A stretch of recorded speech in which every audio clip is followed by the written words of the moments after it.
C'est bon, t'as mis en mode scénar? Ouais. Bonjour, nous sommes ici pour vous présenter une histoire très importante créée par cette jeune demoiselle, Alice Mashura. Je vous la laisse présenter. Pierre Bellemare à votre écoute. Voilà, donc c'est un rêve que j'ai fait. C'est un rêve que j'ai fait de la nuit du mardi au mercredi et il m'a beaucoup marqué, donc j'aimerais vous le raconter. Voilà. Je suis dans la rue. Il fait nuit. Il y a plein de monde autour. Tout d'un coup, sur la route, une perruche bleue boite et passe devant moi. Elle essaie de s'envoler, mais n'y arrive pas. Je me dis qu'elle est perdue parce qu'elle a un collier autour du cou. Je cours sur la route, derrière la perruche. Elle essaie de s'enfuir, mais moi je tiens vraiment à l'attraper.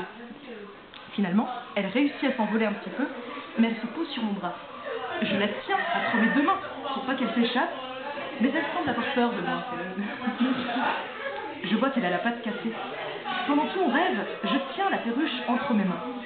Je vais en cours avec elle, je me promène dans la rue avec elle, mais je suis toujours obligée de la serrer dans mes mains, sinon elle s'envole. Finalement, plus le temps passe, plus je vois qu'elle devient moins méfiante envers moi. Un après-midi, je suis dans un parc et je rencontre un garçon plus jeune que moi, qui promène aussi sa perruche. Mais sa perruche à lui vole tranquillement à côté de lui, marche à côté de lui, elle est complètement apprivoisée. Il me dit que ce sera pareil pour moi, qu'un jour, ma perruche aura complètement confiance en moi et je ne serai plus obligée, je ne serai plus obligée de la tenir comme je le fais. Je décide d'acheter une cage à ma perruche pour me reposer un peu et ne plus avoir sans arrêt les yeux sur elle. Je monte la cage de la cave. En fait, c'est une cage pour hamster.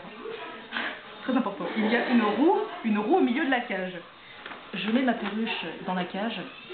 Je monte la roue machinalement, vais faire quelque chose dans le salon, et quand je reviens, je découvre que ma perruche est coupée en deux parce qu'elle s'est coincée dans la roue.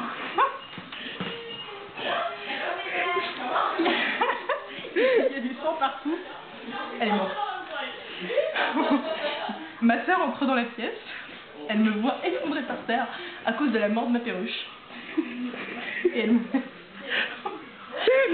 elle me dit que ce n'est pas grave, qu'elle a une belle vie. Merci. Voilà, c'était pour vous présenter ce rêve qui nous a touchés énormément.